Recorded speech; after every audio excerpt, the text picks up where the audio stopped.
Bonjour, bonsoir. Alors, troisième chapitre de cette grosse partie d'électromagnétisme. Donc, nous allons voir la notion de flux du champ électrique et nous allons voir un théorème qui est associé qui s'appelle le théorème de Gauss. Alors, pour le moment, qu'est-ce qu'on a vu dans les deux premiers chapitres? Donc, on a vu d'abord comment essayer de calculer directement le champ électrique créé par un ensemble de charges fixes. Cet ensemble de charges pouvant être soit discrètes, soit continues. Ensuite, dans le deuxième chapitre, nous avons regardé comment agissait le champ électrique le long d'un chemin. Et on a vu que la forme du champ électrique nous permettait de définir un potentiel associé.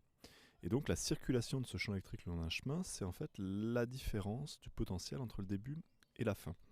Ou, localement, le champ électrique, c'est l'opposé du gradient de ce potentiel électrique V. Alors, il reste une dernière caractéristique du champ, une dernière propriété à examiner. Et donc, cette propriété, c'est la propriété du flux du champ électrique.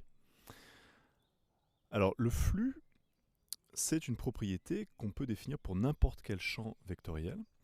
Donc, par exemple, ici, vous avez l'image d'un petit bateau qui s'appelle un optimiste. Donc, en général, c'est le bateau d'apprentissage pour les enfants. Et donc l'idée simpliste, c'est comment faut-il placer sa voile pour que le vent fasse avancer du mieux possible le bateau. Et donc évidemment, l'expérience nous fait dire que le vent sera d'autant plus efficace, enfin en tout cas la prise du vent sera d'autant plus efficace, que la voile sera perpendiculaire au vent. Donc l'idée, c'est d'avoir le vent entre guillemets dans le dos. Alors un autre exemple, ce sont les panneaux solaires. Là aussi, comme pour le vent, pour que le panneau solaire récupère le maximum d'énergie du soleil, il faudrait que les rayons du soleil arrivent perpendiculairement au panneau solaire.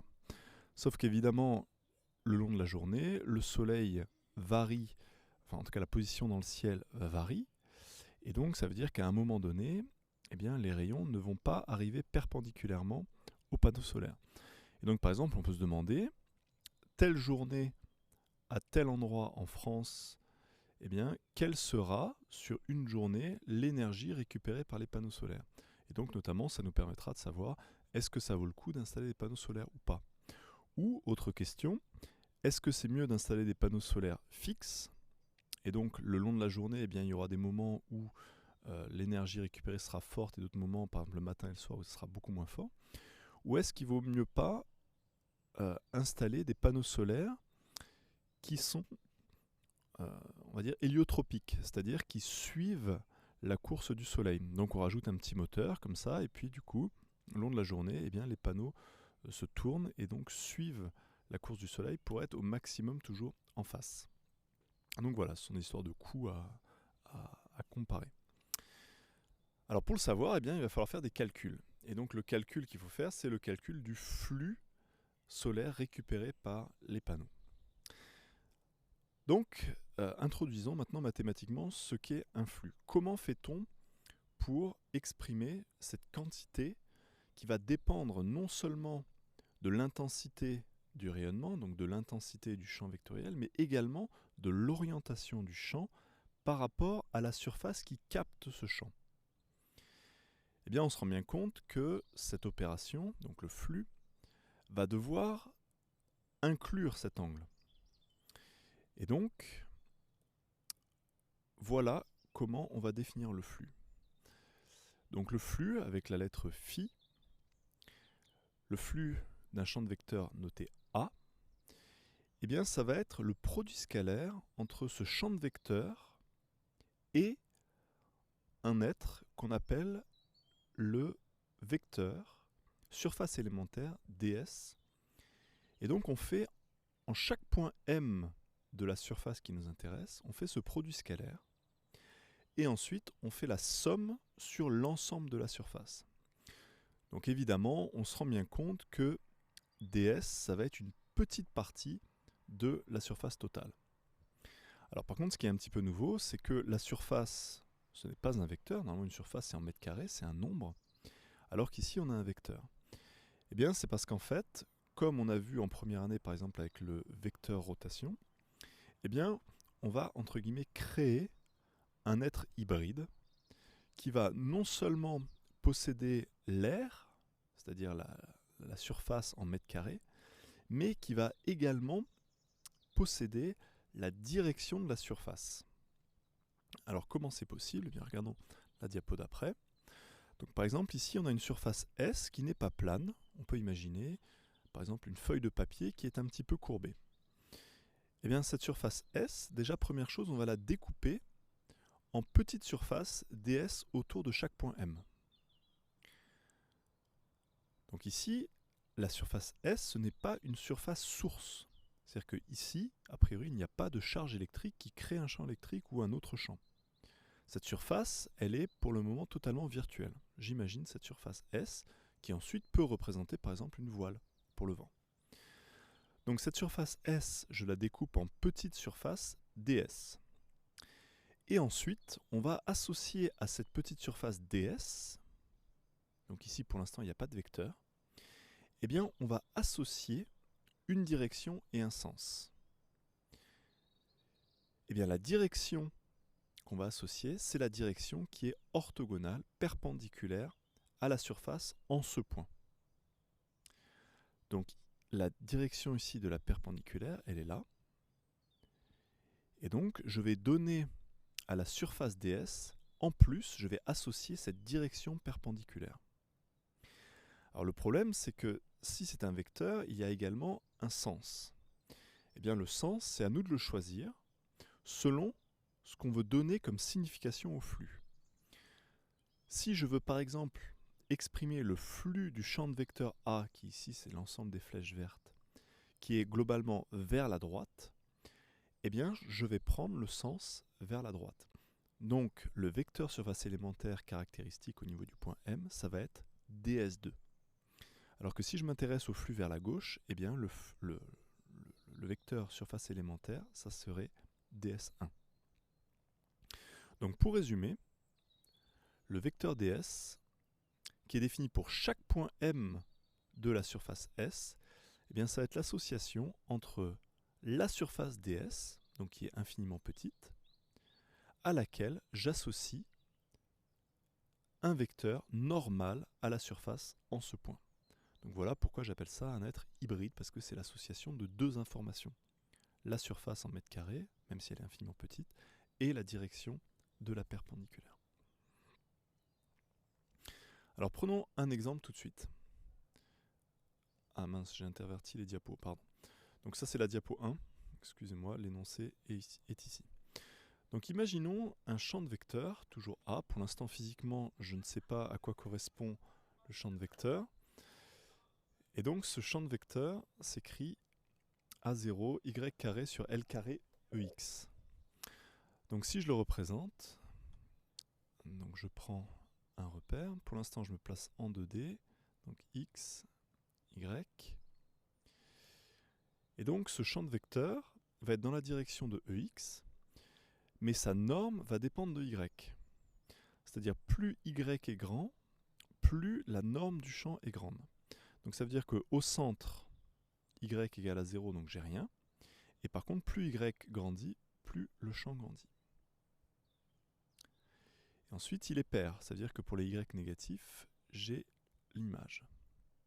Voilà ce qu'on obtient. Donc ça, c'est le champ A pour chaque point M. Alors, là, ici, je l'ai tracé pour X égale à 0, mais vu qu'il ne dépend pas de X, eh bien, on a la même chose pour un autre X. Il y a ce qu'on appelle invariance selon X. Donc voilà le champ, par exemple, on pourrait imaginer que c'est le champ de vitesse d'une rivière, par exemple. Et donc, ce champ, je vais calculer le flux donc, de ce champ à travers une surface. Et cette surface, je vais la choisir dans le plan OYZ, donc comme ceci. Donc voilà la surface S en 2D. Donc en 3D, je vais essayer de la faire. Donc j'aurai X, Y, Z. Et donc en 3D, la surface S va être comme ceci. Voilà, donc je fais l'hypothèse qu'elle est parfaitement centrée. Et donc c'est un carré de côté L. Voilà, donc j'essaye pas de faire le champ en 3D, j'en suis pas capable, mais voilà l'idée. Donc là c'est en vue de dessus, c'est pour ça que je ne vois qu'une ligne, et là donc c'est en vue 3D. Alors du coup la vue 3D va nous permettre de mieux voir le découpage, parce que donc ici, cette surface S, elle est caractérisée par un ensemble de points M. Donc par exemple je prends un point M quelconque ici, et donc le découpage, ça va être une petite surface comme ceci. Ensuite, à cette petite surface ds, je vais associer la direction perpendiculaire et je vais calculer le flux dans la direction des x croissants. Donc le vecteur ds, il va être comme ceci. Je vais avoir ds qui sera égal à ds ex, par exemple. Tac, et comme ceci. Alors le ds, du coup ici c'est le petit découpage d'une surface qui est uniquement dans le plan OYZ. Donc le ds, ça va être un dy dz ex. Voilà. Donc déjà, on voit que le flux est non nul puisque cette surface-là, elle va bien être traversée par une partie du champ. Donc je vais avoir un flux qui va être non nul. Si on imaginait une surface qui était comme ceci, donc la même surface en air, mais avec une autre orientation, par exemple comme ceci, et bien là par contre on aurait un flux qui serait nul. Parce qu'ici il n'y a aucun champ qui traverse la surface S. Donc je reviens à ma surface S initiale, comme ceci, donc je vais calculer le flux. Donc le flux du champ à travers la surface S, c'est l'intégrale de ce champ scalaire, le découpage. Donc ici, le champ dépend du point M, par contre, la surface ici ne dépend pas du point M. Quel que soit le point M, j'aurai le même découpage. Donc ce ne sera pas le cas, on verra plus tard dans le cours, pour d'autres surfaces. Donc, eh bien, je connais l'expression de A, je connais l'expression de S, donc il suffit de développer.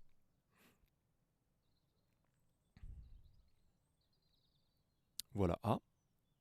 Et donc scalaire ds, c'est-à-dire dy, dz, ex. Alors ici, les deux vecteurs, ce sont ex. Donc lorsque je fais ex scalaire ex, le résultat fait 1. Donc j'en déduis... Ah oui, donc du coup, il faut que j'aille à la diapo d'avant.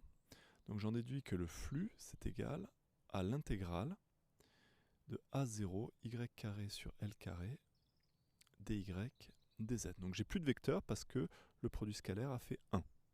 Si les deux vecteurs n'étaient pas collinéaires, eh bien, on aurait ici un angle qui rentrerait en jeu. Donc ensuite, j'ai une double intégrale à calculer. Bon, bah, c'est pas très compliqué, on a déjà fait ça. Donc je sors tout ce qui est constant, donc A0 et L carré, et ensuite je sépare l'intégrale sur Y et sur Z. Donc ici, l'intégrale sur Y, on va avoir Y carré dy. Donc ici, entre Y égale moins L sur 2 et L sur 2. Et puis l'intégrale sur Z, eh bien, il n'y a rien qui dépend de Z, donc c'est juste l'intégrale de dz, donc la somme des dz, entre moins L sur 2 et L sur 2. Donc ça, évidemment, ça fait L. Et puis ça, il faut calculer. Bon, on peut le calculer assez vite. Ça fait y cube sur 3 pris entre moins L sur 2 et L sur 2.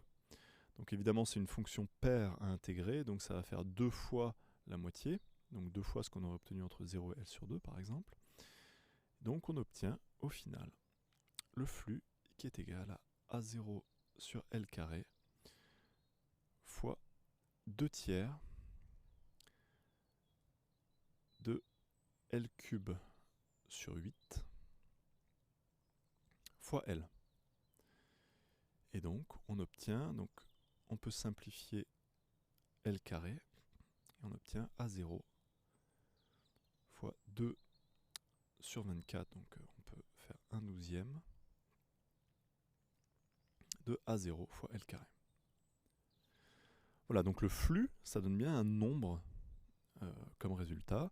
On verra que physiquement, le flux notamment, ça peut donner une puissance ou une énergie. Donc ici, en termes de dimension, le flux, c'est le champ fois une surface. Donc c'est logique qu'au bout du compte, on ait quelque chose qui soit le champ fois une surface. Donc en unité, ce sera l'unité du champ mètre carré. Voilà donc pour ce premier exemple totalement déconnecté d'une situation physique. Alors, un cas particulier, c'est lorsque on calculera le flux non pas à travers une surface ouverte comme l'exemple d'avant, mais ce qu'on appelle une surface fermée. Alors une surface fermée a une vraie différence avec une surface ouverte, c'est qu'une surface fermée, elle entoure un volume. Donc par exemple, vous imaginez un ballon de baudruche, eh bien la surface du ballon entoure l'intérieur du ballon de baudruche. Donc ici, j'ai un parallélépipède, eh bien je peux imaginer que les 6 faces ici représentent une surface fermée qui entoure l'intérieur du parallélépipède. Du coup, tout à l'heure, là, il fallait qu'on se définisse un flux vers la droite ou vers la gauche.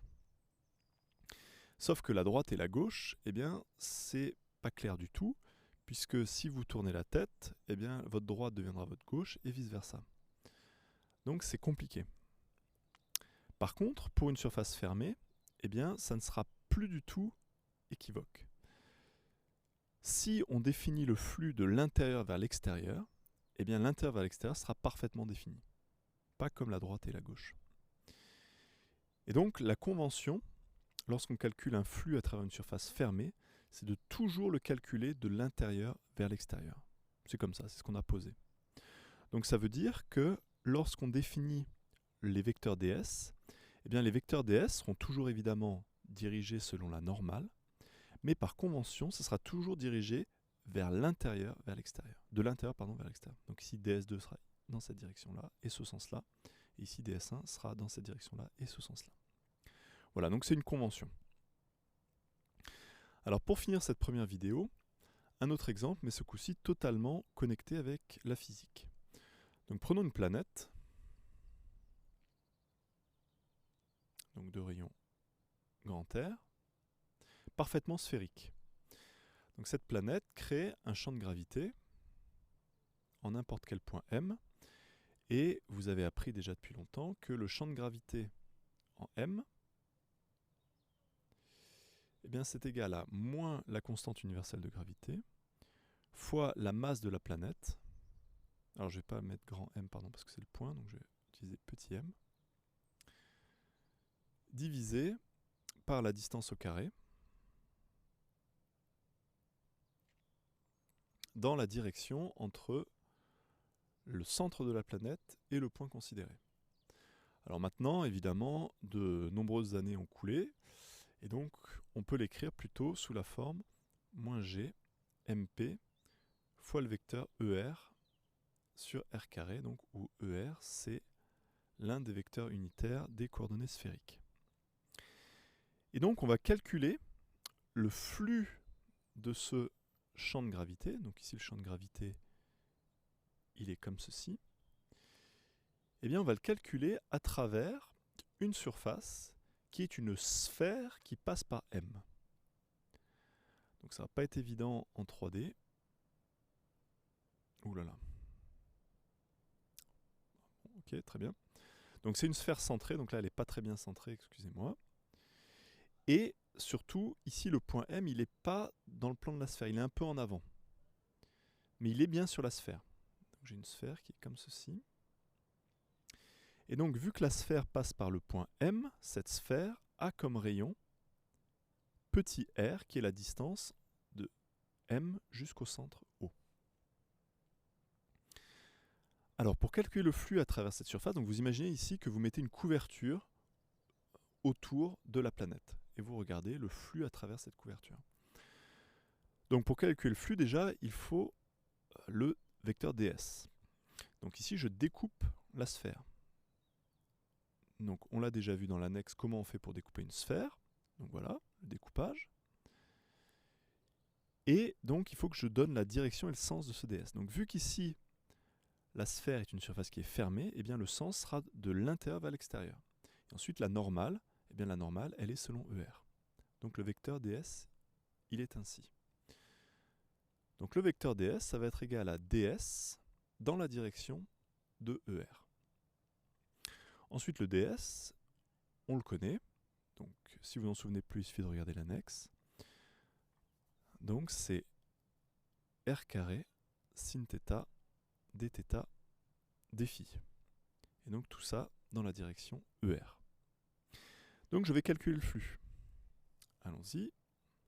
Le flux du champ de gravité à travers S, ça va être égal par définition à G, scalaire ds, et je fais la somme pour tous les points M de la surface. Donc comme dans l'exemple de tout à l'heure, je développe. Donc ça fait moins G fois la masse de la planète sur R carré ER, donc ça c'est petit g. Et je multiplie scalairement par ds, donc R carré sin θ dθ dφ ER. Je peux directement faire le produit scalaire entre les deux vecteurs. ER scalaire ER, ça fait 1. Ensuite, je sors de l'intégrale tout ce qui est constant. Donc, moins G, MP. R carré se simplifie. Sinon, même si R est a priori une variable, j'aurais pu sortir R ici, puisque l'ensemble des points M sont à la même distance R du centre, puisqu'on a pris une sphère. Donc, encore une fois, je répète, si on avait eu une fonction de R, j'aurais pu la sortir. Et ensuite, donc, je sépare mes intégrales. Il y a une intégrale sur θ, donc il va rester sin θ dθ, et une intégrale sur φ. Il n'y a rien, il y a juste la somme des défis. Alors ensuite, comme d'habitude, eh bien, il faut que je fasse l'intégrale pour θ qui varie entre 0 et π. Et puis φ, donc il faut faire un tour horizontalement, donc c'est entre 0 et 2π. On a déjà fait ce genre de calcul. La somme de sin θ dθ entre 0 et π, ça va donner 2. Et ici, la somme des défis, évidemment, c'est 2π. Donc on se retrouve avec ce résultat-là, moins 4π g fois la masse de la planète. Et donc ce qui est intéressant, et ce qu'on retrouvera également avec le champ électrique, c'est que eh bien, le flux du champ de gravité eh bien, ne dépend absolument pas du rayon de la sphère que vous avez prise. Donc je peux prendre une sphère qui est quasiment au rayon de la planète et une sphère qui fait 10 millions de kilomètres, eh bien on voit que le flux sera le même. Et ça, du coup, ça va être une propriété qui sera extrêmement importante pour les champs vectoriels. Ça veut dire que le flux est conservatif. Il ne va pas y avoir de disparition de flux si je prends deux sphères de rayons différents. Donc on en reparlera plus tard. Voilà donc pour cette première vidéo.